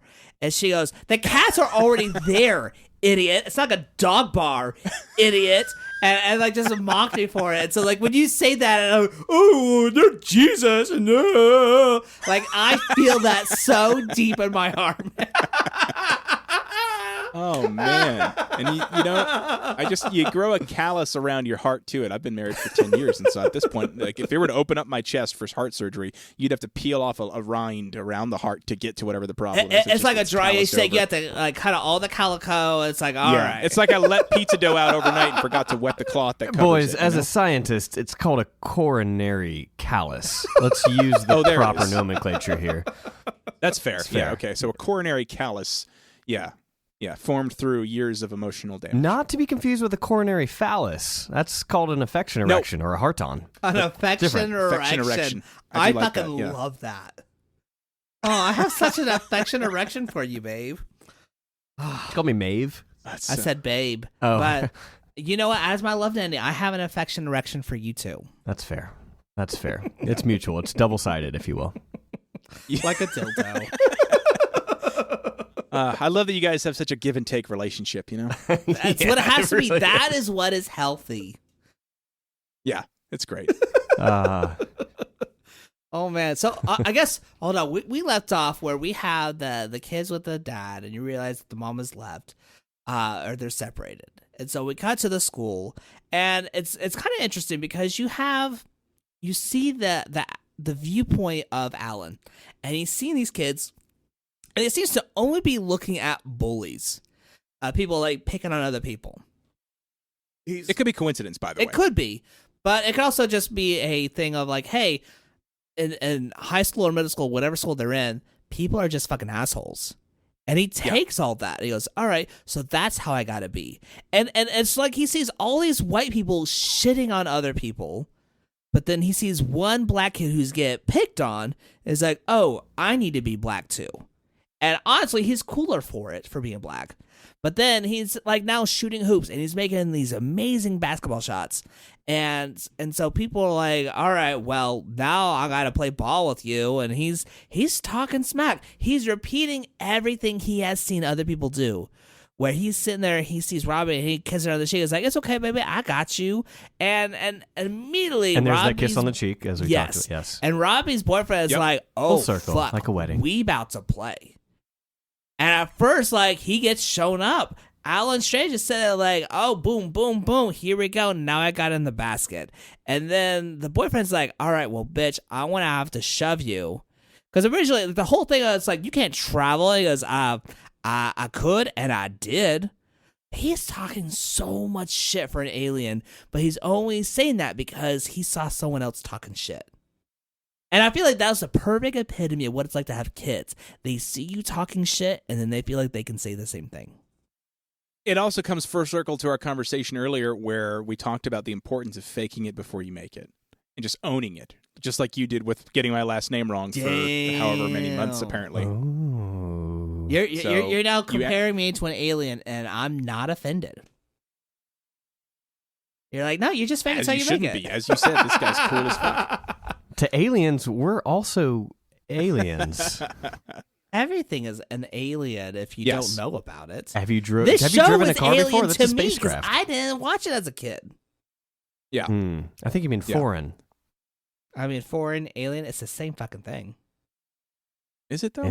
Yeah, foreign is, hey, this is different than what I have been used to. Alien, this is a person that is different than what I've used to. That's all it is. That's fair. What about a phalian? I feel like it's an alien with a very phallus nature. Yeah. I mean, that's what I would think. That's fair. Good for them. Phalian, or that's what you call like Jimmy Fallon fans. They're phalians. Oh, I like that.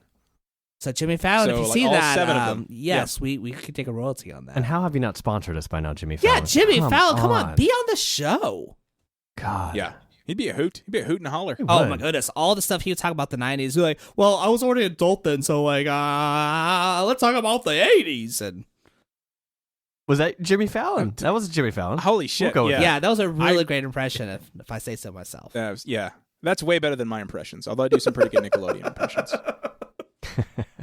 Oh my goodness, it should have been a chocolate cake, not a carrot cake. Sorry. Mink. Yeah, no. You know what I actually do a really good impression of is... we're not talking about the show today, but I do a really good impression of SpongeBob laughing. Oh, please do. Right please. Now. You want to hear it? Absolutely. Right now. All right, I'm going to back away so I don't blow out my microphone here. Hold on.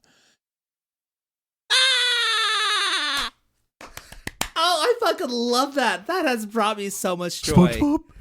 That was amazing. Gary, I think you got a third podcast in the works. See, like... Oh my goodness! Like the one that I can do is like Cartoon Network with Ed and Ed is butter toast. I guess. That's good too, though. Oh my goodness! This. What is this podcast right now? I fucking love it. I don't know. It's Hey baby, come on down the store, man. That takes those off. You never said that. No canteen. That's beat right, bitch.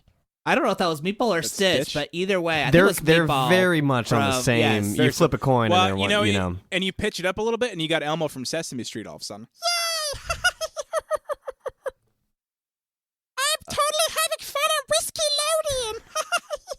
Oh, that's giving me nightmares. That's gonna be our. We're gonna use that clip for every episode that follows this one. Whiskeylodeon. Yes. I know your theme song. I love your theme song. Oh, shucks. It was a really great collaboration because it was basically like, it was a song I wrote that Sean produced. And it's just, and I'm by the time this episode comes out, you will have heard the episode 6 is, no. This would have been episode 3. Episode 3 that would have been coming out. It's actually going to be coming out on Tuesday, so you'll want to listen to this. But the musical thing that Sean does, like, oh my gosh, you are a fucking musical genius, Sean, and I love you. It's been a fun season for that, you know. It's been an absolute fun season. We like to mix it up. Just stretch your creativity muscles. Yeah, it's fun. It's fun times, you know. For sure. Well, speaking of Stitch, Stitch is an alien. And speaking of aliens, Yes. Full circle. There it is. So we get it to where like Alan is basically talking shit to Robbie's boyfriend. I don't know who he is yet because it's, again, the first episode I've seen. And so at this point, the principal comes in, or no, the vice principal. So the vice principal's like, all right, what are we all doing here? And he talks shit to her. And so Robbie's like, the fuck are you doing? That's the VP. And he is like, bitch, I don't know her like that. And it's amazing. Like the vice principal's like, oh, I want to keep an eye on you. And at this point, he disappears. And Robbie's sitting there walking, and he pops up out of nowhere. I'm like, hey, let's be friends. And she's like, bitch, I don't know you either. And at this point, that's when you have the brother, whose name is escaping me right now. I've been terrible at names this episode. We'll call him Ty. We'll call him Ty. And so Robbie's little brother, Josh, Ty, is the brother. What was the name, Josh? Josh is the name of the brother. Josh. Yeah. Okay. So Josh is like, hey, bring your friend. And she's like, he's not my friend. And he's disappeared again. And it turns out the brother is pretty fucking smart. He's built a He's like the younger robot. son on Honey, I Shrunk the Kids. Yes, he's built a fucking robot.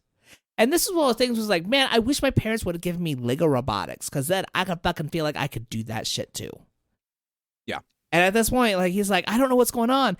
And then Alan just shows up out of nowhere. It's like, oh, I can fix it. Puts his hand up on the robot, and then suddenly energy is pulsating from this robot. Robbie and Josh are sent flying away. Like, they're like, what the fuck just happened? And there he is. There's Alan just like, hey, I fixed your robot.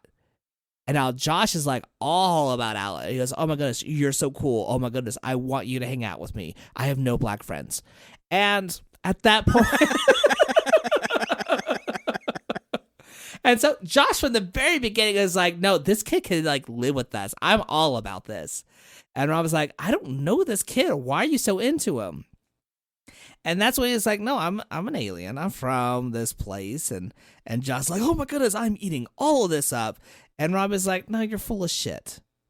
And it isn't until they see a commercial from Phil Berg, who's, again, played by D. Bradley Baker, the fucking legend. And at that point, they're like, oh, we got to go to this place. Maybe there's some, we turn out it's just a makeshift crop circle. It was like, maybe there's a message that my family left. And so they go there. And again, Robbie doesn't believe that he's an alien, even though he's admitted it. And so at this point, he goes to a cow at the barn, gets the cow to talk. She's like, oh my goodness, someone who can actually talk to me. And I'll be like, woo, bitch, I can hear you just fine. Like, this is a sassy southern cow. And honestly, I feel like the show needs more of her. And if it does that, I'm going to be really sad. But at this point, we find out that Phil Berg set this up as a way of trying to find the alien because he's not just an alien observer. He's an alien hunter. That dick. And here's the thing. You see him come in, and he has, like, that gaming glove. You remember that gaming glove from the 90s? That's the power glove. It looked like he has a fucking power glove, and literally, it is a power glove. He's able to break shit with that glove. It's got such power to it. He looks like he could snap and end half the world. Yes. And it's like, first off, on what budget do you have to afford such a military-grade shit? I don't get it. I don't know how he has that, but he does. And he goes in and he tries to start shit. He's just like, hey, I've been sent to help you find your family. And he goes, but I've never met you. And he goes, all right, bitch, I'm here to hunt you. Like, just immediately blows his cover from the get-go. And at that point, he should have learned from all those guys that are like, your mom told me to pick you up from school and help me find my dog under this bush over here. Right? Oh my goodness. And at that point, terrible kidnapper. Kidnapper. The worst. The worst. The dumbest. And Alan's like, didn't even put free candy on the side of his it's panel amateur. van. And Alan decides he's gonna treat Phil as we do kids listening to this podcast. He's like, you need to fuck all the way off. Just immediately reverse to his alien form and just energy pulsating. Sends the guy flying to the point where like shit's falling on him. We think he's dead. He's not. And at this point, because he's doing that, Robbie and Josh are like, oh, we gotta save him. So Robbie drives the car, and apparently she doesn't have her license because Josh's like, oh my gosh, you're driving! Which I thought she was the one driving to begin with. But she drove. No, Alan drove there. Alan drove there? Cool. So then Robbie drives in, hits all the support beams, so then all this hay falls on Phil Berg as well. I got to call out one moment, though, that was really nice. Ahead. You're driving. That's pretty cool, is what he says. Yes, and he does. It was like he's a moment. Happy, he's excited. Yeah, we don't get. He wasn't like, I'm going to tell Dad on you. He was like, they're working together. We get so much of that, I think, in television, and this was like a nice. Yeah, I was like, wait, these siblings like. They're kind of friends, and that's pretty cool. Well, like, they're buddies. I would say Josh is friends with Robbie. Robbie isn't quite friends with Josh. But it wasn't set up as like this like annoying surface level teen. It wasn't like an rivalry. annoying little brother. Yeah, he wasn't an annoying little brother. Yeah, it was a nice moment. It was like, a very nice moment. And then they drive through the barn, and the whole thing should have just exploded. And then of course Alan just kind of like merges with the car, like comes through, like he seeps through the car, and then that's when I was like, oh shit, he was telling the truth. And they race the shit out of there. And at that point, like we have Josh like, hey, Dad, can Alan stay with us for dinner? And the dad's like, sure, but who's Alan? Alan again disappears. He's kind of like Batman in that sense. He just kind of disappears as soon as like people are like, wait, where is he? But at this point, we have Alan and Robbie sitting on a swinging bench, seeing a shooting star, trying to make a wish, and Alan's like, I'm really glad you found me. And Robbie's like, I'm really glad I did too. It's kind of like this really nice, intimate moment, which is very rare for Nickelodeon, I feel like. Just to have that kind of heartfelt, like, no, I'm just really glad this maturity. happened. It has a maturity to it that usually Nickelodeon doesn't. And I don't say that in a way of dissing Nickelodeon, because I feel like Nickelodeon, out of all the networks, treats their viewers as people more so than other syndicated, not syndicated, other, what the fuck am I trying to say? Networks do to kids. Thank you, Sean. So here we are, where Alan's sitting there like, I'm so glad I found you. And of course, Robbie's like, I'm glad I found you too. And at this point, like, they're like, hey, we're going to help you find your family. Like, we'll be here until your family finds you. And he's like, that might be a while. Because I stood upon that ship. No one knew I was on that ship. And that kind of changes things, because this isn't just an alien trying to figure out the world that he's in. This is a teenage thing. This is a kid alien who's like, I want to see what's out there too. And I want to sneak on. I want to sneak off. And then he realizes, fuck, I've been left behind. And now he's going to have to like visibly grow up, because now he has to do this on his own. Except he doesn't have to do it on his own, because now he has a family. Now, it's kind of this beautiful ending where it's like, hey, like, we're going to help you, like, with school, whatever we need to, we're going to help you through this. And now he has a family. It's optimistic. Yes. And I'm kind of curious. I want to watch episode 2 now, because, like, at this point, it's like, how do they convince the dad to be like, no, this guy stays with us now? I don't know. I honestly, I can't remember. Because it's been years since I've watched the rest of it, but I'd be curious as well. Like I said, it's that one playlist has every single episode, so you can just bang through that thing. For sure. YouTube, just say Journey of Alan Strange Season 1, and it'll pull up all the fucking episodes, because it's not... Actually, that was one of the fun facts I wanted to share, is like, this show has not had an official physical or digital home release since the original airing. It's never been like on... And I don't know why, because it's a good show. It was a great show. So give it a shot if you haven't seen it. If you did enjoy it, watch it again. It was fun. Highly recommend. I think my kids would like it. Like, it's one of those shows where, like, my kids could watch it and understand what's going on. It's just, and it's because it's goofy, it's silly, but there's stuff that I'm like, this is good. This is not bad. I mean, you know, it's a kid's show, but it's got a good message. It's, like you said, it's got that maturity factor to it that Nickelodeon was really good at. And I think, like, this is one of those shows where Nickelodeon was kind of like putting out content that grew up with their audience. Like, I feel like they were keeping their audience and following what they're interested in all the way through. And maybe that's why it wasn't as popular, because kids were they're starting to age out of a lot of Nickelodeon programming maybe. And so like it just wasn't as popular. I don't know. But for whatever reason, I wish the show got more love than it gets, because, you know, it's being overshadowed by Alex Mack and Keenan and Kel and, you know, all these other, to the detriment of the show, Alex Mack and all that and all those other shows, they hold up really, really well. So this was a great show. Yeah. But comparatively, I'm like, I don't know if this compares as well.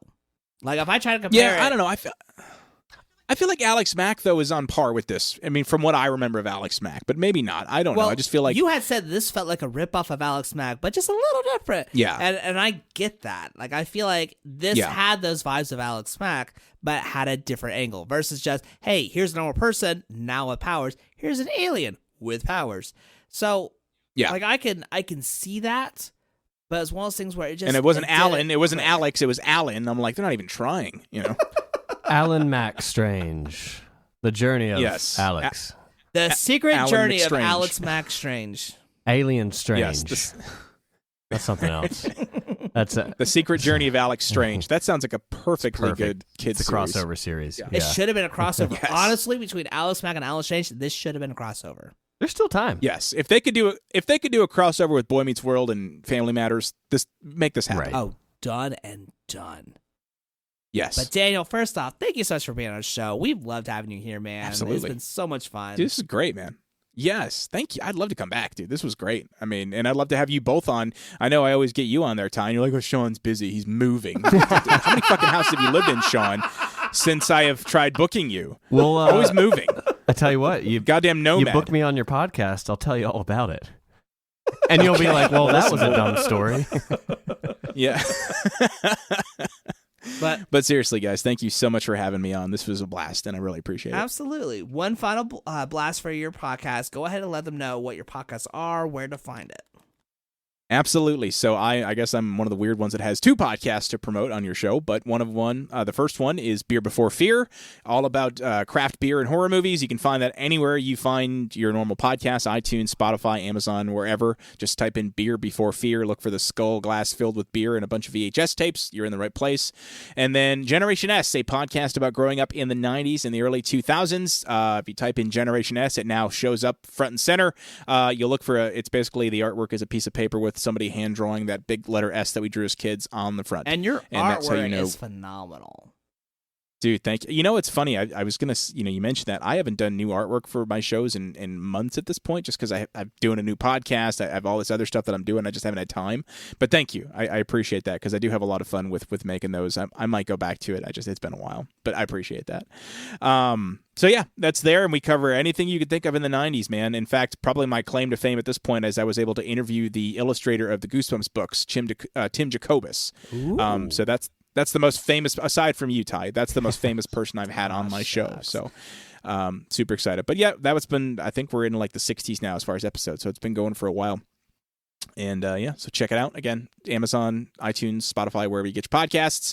Let us know what you think. And please, for the love of God, leave a goddamn review. Yes. And it's the same thing for this podcast, guys. Leave a you know what that does for us? Like, I can't speak for you guys specifically, but do you know how great it is to see somebody comment and leave a review on your podcast? Even if it's a shitty review. Absolutely. You're like, because it doesn't take that long. I've left a review for a podcast, and it took literally like 95 seconds, and that's because I had to restart my phone. Like, literally, it's so quick and easy to do. But first off, it helps you with your listings when someone's looking for a podcast about whatever you're talking about. It helps you get up on the list. But two, it just gives you something to say. Okay, someone's listening to this. Like, you and I, we can look at our stats to see who downloads shit. But when somebody comments back and says, "I love this show, I love the hosts," like, holy fuck, does that make your day? Oh, for sure. And like, by so all anyway, means, sorry, that was a soapbox I was not planning to get on. So I apologize. If you love this episode, again, I have been on three episodes on his show. Again, it was Snick. It was Toonami, yes, and then there was also TV Dads. TV Dads, yes. And speaking of soap, and I will get you back on. Speaking of soap boxes, I was going to say, please lather up before you get into the shower, everybody. Just I will fucking try it. If not the night before. I will fucking try it. That's weird to me, because I'm like, I always feel like I need water to lather because it needs that, but I'm going to try it, and then I'll let you guys know. Just dry soap it, baby. Yeah, no, dry. I would even go, like body spray. That's even just axe it up, a little bit of coconut oil.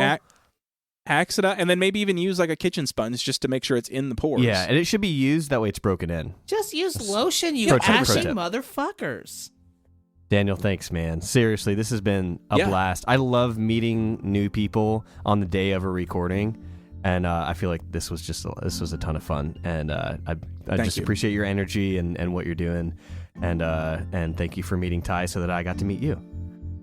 Yes, my pleasure, and looking forward to doing this again. And Daniel, if you could leave our audience with a quick on-the-fly haiku, what would it be?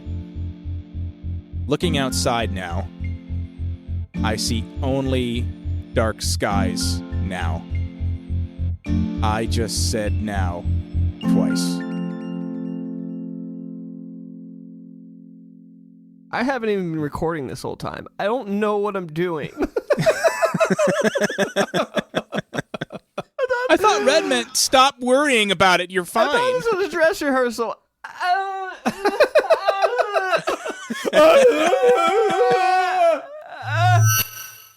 All right, that's going to wrap it up for my appearance on the Whiskeylodeon podcast. I had so much fun coming on with those guys. Sean and Ty are terrific. Check out their show. They do some really cool stuff, especially if you love old school Nickelodeon, and I feel like if you like this podcast, you probably do. Check them out. They are amazing.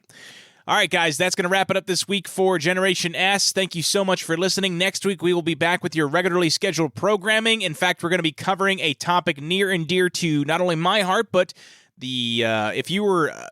I don't want to generalize, but if you were a boy in the late 90s, early 2000s, this is a topic that might be close to you as well. We're talking all about some of our favorite action figures of the 90s next week. So if that's something that's going to excite you, tune in. We'll be back next Wednesday. Thank you so much for listening today, and we'll talk to you soon. Goodbye.